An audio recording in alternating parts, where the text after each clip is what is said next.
first episode of the untitled Allana Interviews People Who Cook Well show. That's our running title for now. Today I'm here with Maggie Pickner of Sinless Sweets in Sioux Falls, South Dakota. Hi, Maggie. Hi. Thank you for doing this for me. Awesome. This is great. I'm really looking forward to watching her make this recipe. As a gluten-free person, having a place in town that I can go and get food that's safe for me to eat is amazing, and we'll talk more about that as we go.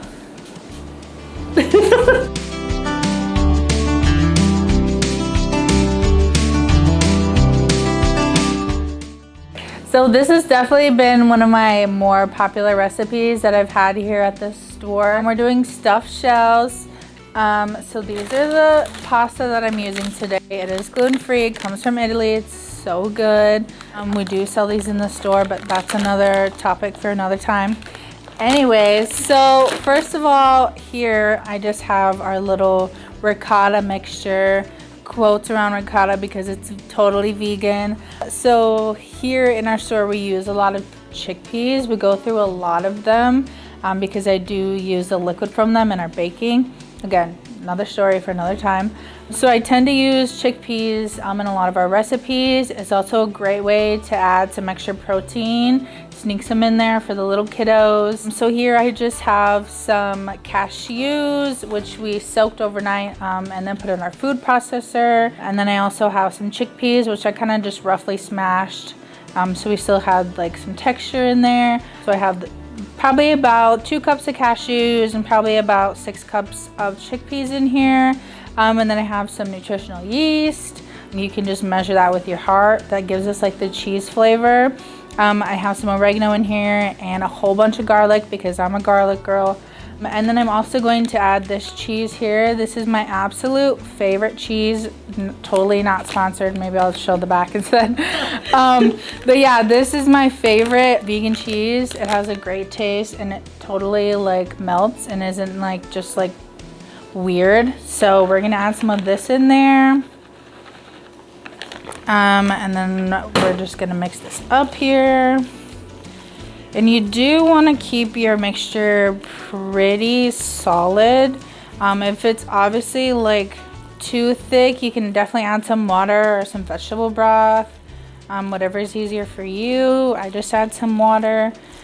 You want it to be a sturdy filling where it stays on the spoon, but you don't want it to be like hard like a rock because you do want to be able to pipe it into our shells here. So once we get this all mixed up, I have a piping bag here. Obviously you can just use like a Ziploc bag. You don't need to be super fancy.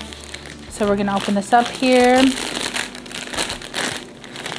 And we're just gonna put some of our filling in here. 2 years ago, what was that, 2020, I was diagnosed with PCOS and I kind of just turned to a gluten-free and dairy-free diet. That was like one of the main things that I saw online that helped. So yeah, and then I just kind of grew up baking and cooking like a lot, like an insane amount for a small child. So I just kind of turned all my previous knowledge into something that I could actually enjoy and that wouldn't make me sick. And then about a year ago, the end of 2021, I posted a picture of a gluten-free and vegan cake that I made for Halloween and it like totally blew up. And so I had like quite a few orders for the cake and then I kind of just was like, hey, I should probably turn this into a business. Why not? And then about 5 months later, we started looking for a storefront and a year later, here we are.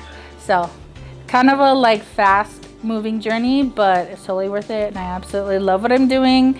And I love being able to share it with everyone here in Sioux Falls. Now we got our big noodles here, which everybody's been loving. We do sell them in store. I like sold out of them in the first week that we were here. So I had to order more. It's really hard to find any kind of like fun pasta when you're gluten-free. They kind of just have like basic stuff. So we have our large shells here. And then I just have like a plain pan here, and I don't like to boil my shells before I stuff them.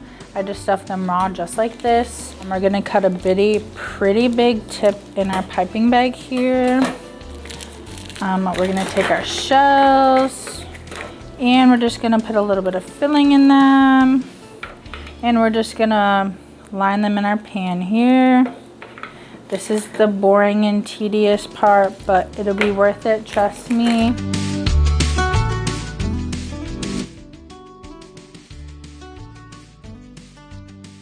My favorite thing is probably like the puppy chow truffles. It's kind of like when you're making puppy chow and you get like a big clump of puppy chow stuck together. Basically that's what it is, but in like a fancier form. They're so good. They've been super popular.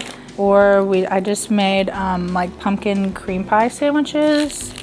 They're so good. Fall's around the corner. I love it. I love the cold air outside. Actually, I think it is fall, isn't it? It's technically fall, yeah. It's technically fall. I love that. I love fall. I hate winter.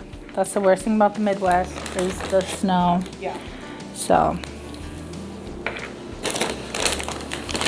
this is the freaking longest. This part is where I'll zoom fast. Yeah.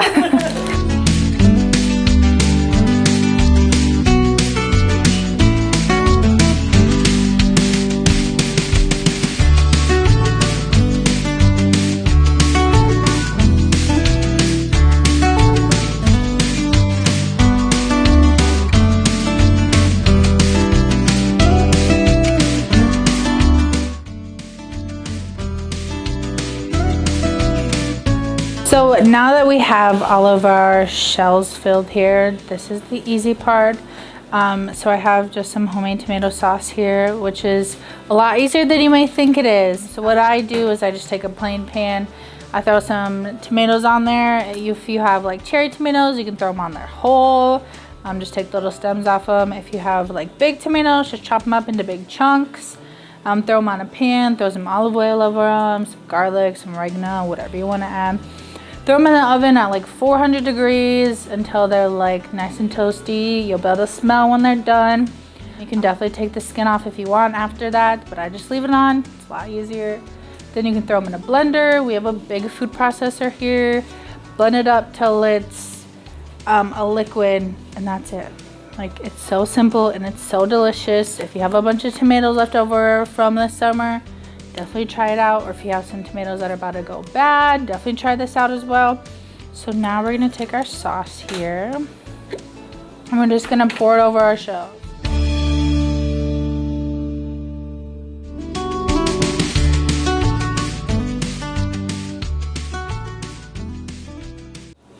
Just want to make sure that they all have at least a little bit of sauce on them. That's what's gonna help them cook in the oven here.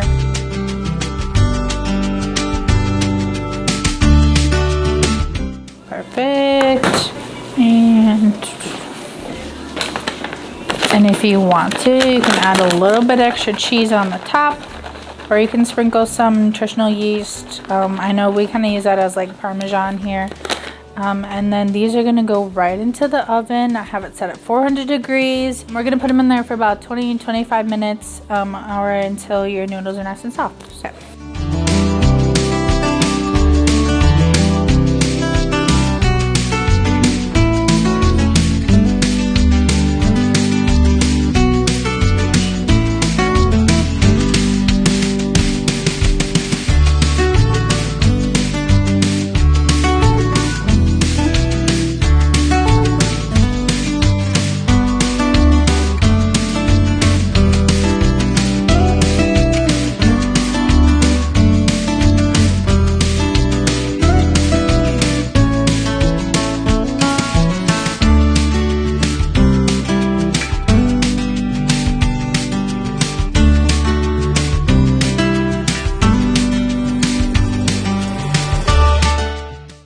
I just want to say a huge thank you to Maggie Pickner of Sinless Sweets in Sioux Falls. This looks incredible and I'm so excited to try it.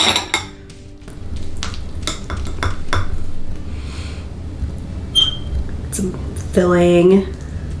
Oh yeah. Enjoy.